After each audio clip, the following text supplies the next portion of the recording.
कैसे हैं आप लोग। पाकिस्तान क्रिकेट टीम के नए चेयरमैन समझे जाने वाले जका अशरफ साहब जो पिछले 3 दिन से इस तरह के बयानात दे रहे हैं, जिससे एक बात तो वाज़ह हो चुकी है कि वो नजम सेठी साहब की किसी किस्म की कोई लेगेसी को नहीं अपना रहे। और उनके जो बयानात सामने आ रहे हैं उनसे एक बात ये वाज़ह हो चुकी है कि वो इंडिया के लिए बहुत मुश्किलात क्रिएट करने वाले हैं और कर रहे हैं। और उनके यानी कि जो लॉजिक्स हैं, सोचने के जो नज़रियात हैं, वो बहुत मुख्तलिफ है नजम सेठी साहब से है। नजम सेठी साहब ने भी कोशिश की, लेकिन जका अशरफ साहब हमेशा यानी कि BCCI का इनको एक एक चीज़ पता है कि ये क्या क्या लॉजिक्स खेलते हैं। ये जो इंडिया क्रिकेट बोर्ड है इनको सारा पता है इनका, तो उस लिहाज से वो खैर चलेंगे। और जका अशरफ साहब जोन से हैं वो खैर अब अभी तो खैर वो ऑफिशियली तो नहीं लगे चेयरमैन, लेकिन अब समझा तो खैर यही जा रहा है, यही लगेंगे। और 27 जून को जो इलेक्शंस होंगे PCB में, तो उसमें खैर उनकी प्रॉपर तौर पे यानी कि ये ऑफिशियली अपने यानी कि जो चेयरमैन की सीट पर बैठ जाएंगे। तो जी जका अशरफ साहब ने अब एक बयानात दो उनके सामने आए हैं मिकी ऑर्थर के लिहाज से और बाबर आजम के लिहाज से। दो बयानात जो उनसे जका अशरफ के सामने आए हैं और उन बयानात को लेके दो बातें तो क्लियर हो रही हैं। और जो दो बातें हैं, सबसे पहले तो मैं आपको बात रखता हूँ इधर बाबर आजम पे, तो किंग बाबर आजम पे मैं बाद में आता हूँ। सबसे पहले जी मैं मिकी ऑर्थर के बारे में आपको थोड़ा सा ब्रीफ दे देता हूँ कि मिकी ऑर्थर 2016 में आए थे पाकिस्तान क्रिकेट टीम के कोच बनने के लिए। और 2016 में जो पाकिस्तान के जो चेयरमैन थे वो जी नजम सेठी साहब थे। तो नजम सेठी साहब का बहुत बड़ा किरदार है मिकी ऑर्थर को लाने में अब भी। तो जी फिर 2016 में मिकी ऑर्थर को लाया गया और 2017 में, और जैसे ही मिकी ऑर्थर आया तो 2017 में जाके तो उन्होंने जी चैम्पियन ट्रॉफी जीत दी पाकिस्तान क्रिकेट टीम ने। तो उसके बाद जी मिकी ऑर्थर का बड़ा यानी कि नाम बजने लग गया PCB में। तो उसके बाद एकदम से 2019 में पाकिस्तान जी फर्स्ट राउंड से ही बाहर हो गया। तो बात फिर ये हुई कि फिर मिकी ऑर्थर को खैर रिप्लेस कर दिया गया और मिसबाह हक को सामने ले आए। मिसबाह हक की जगह उन्होंने रिप्लेस कर दिया। मिसबाह हक के बाद जी बहुत ज़्यादा यानी कि कोच फिर पाकिस्तान के चेंज होते रहे और अब जी जाके नजम सेठी साहब ने मिकी ऑर्थर को ले आए फिर से। लेकिन जी जहां मिकी ऑर्थर के साथ एंगेजमेंट्स चल रही थी पाकिस्तान क्रिकेट बोर्ड की, वहीं मिकी ऑर्थर ने डर्बीशायर के साथ एक क्या कहते हैं 4 साल कॉन्ट्रैक्ट वो पहले ही कर चुके हुए थे।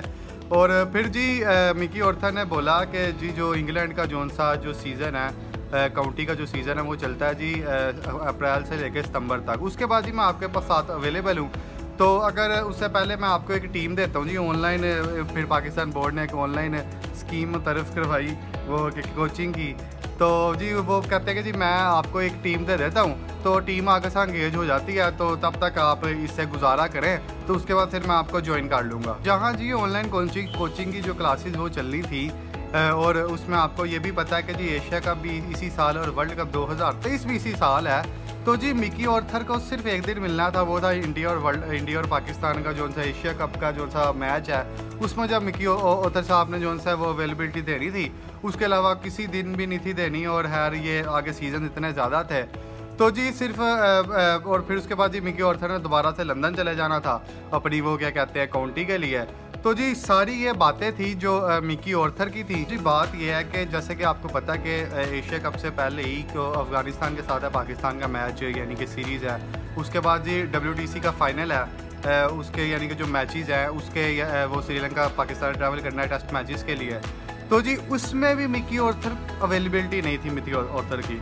तो अब जी बातें ये सामने आ रही हैं कि जका अशरफ साहब ने बोला है कि क्यों ना मिकी ऑर्थर साहब को रिप्लेस कर दिया जाए।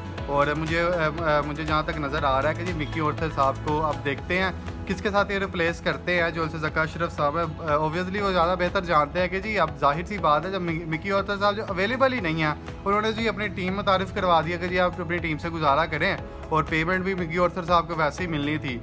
तो जी फिर जका अशरफ साहब ने बोला कि इनको छोड़ें, तो मैं अपने लिहाज से कोई यानी कि कोई अच्छा जो काबिल इंसान है क्या कहते हैं पाकिस्तान टीम के लिए जो काबिल रहेगा कोच, तो उसका इंतज़ाम कर देते हैं। चले जी बात अब ये सामने आई है कि जी जो जका अशरफ साहब हैं वो उन्होंने अब ये बयानिया दे दिया कि जी मिकी ऑर्थर को रिप्लेस कर दिया जाएगा। तो अब मिकी ऑर्थर के चांसेस ज़ीरो हैं बिल्कुल, क्योंकि जाहिर सी बात है जका अशरफ साहब ने तो अब चेयरमैन लग जाना है, तो जाहिर अब जका अशरफ साहब की मानी जाएगी।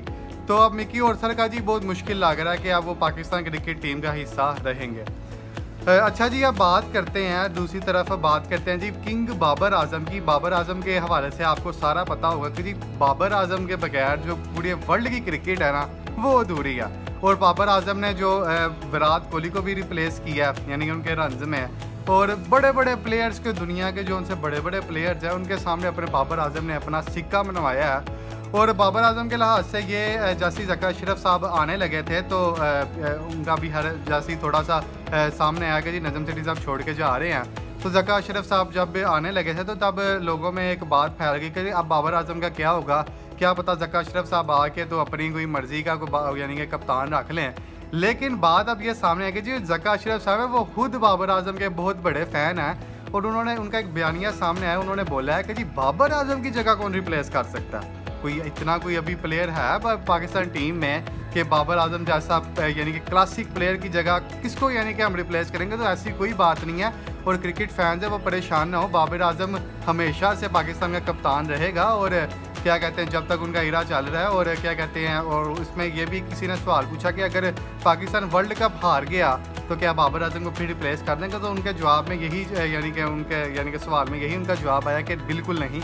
बाबर आजम का अगर आप पीछे देखेंगे 2021 में भी वो सेमीफाइनल में गए वर्ल्ड कप के T20 के, और फाइनल खेला 2022 में। तो बाबर आजम ने अपनी तरफ से पूरी एफर्ट्स की हैं। बहर बैड लक्स होती रहती हैं लेकिन बाबर आजम ने फुल एफर्ट्स की हैं अपनी। और बाबर आजम को जब नजम सेठी साहब का जो इरा था तो उसमें ये बोला जा रहा था कि शान मसूद की जगह, और खैर काफ़ी लोगों के नाम सामने आए कि सरफराज की जगह, और बड़े लोगों के नाम सामने आए थे कि उनकी जगह बाबर आजम को रिप्लेस कर दिया जाएगा। और ट्विटर ने भी बड़ा ट्रेंड मारा था इसके ऊपर। तो लेकिन बात ये हुई कि यार बाबर आजम की काबिलियत यानी कि उसके सामने फिर झुकना पड़ा सबको। तो फिर शान मसूद ने इस तरह परफॉर्म नहीं किया, ना सरफराज ने उस तरह किया।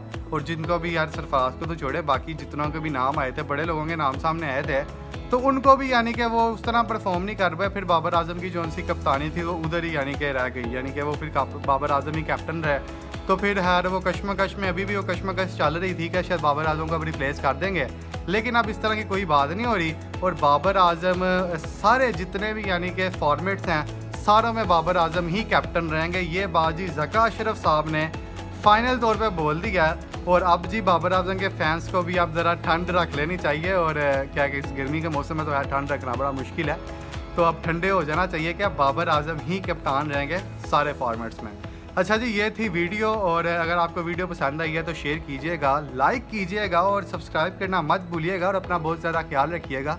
अल्लाह हाफिज़।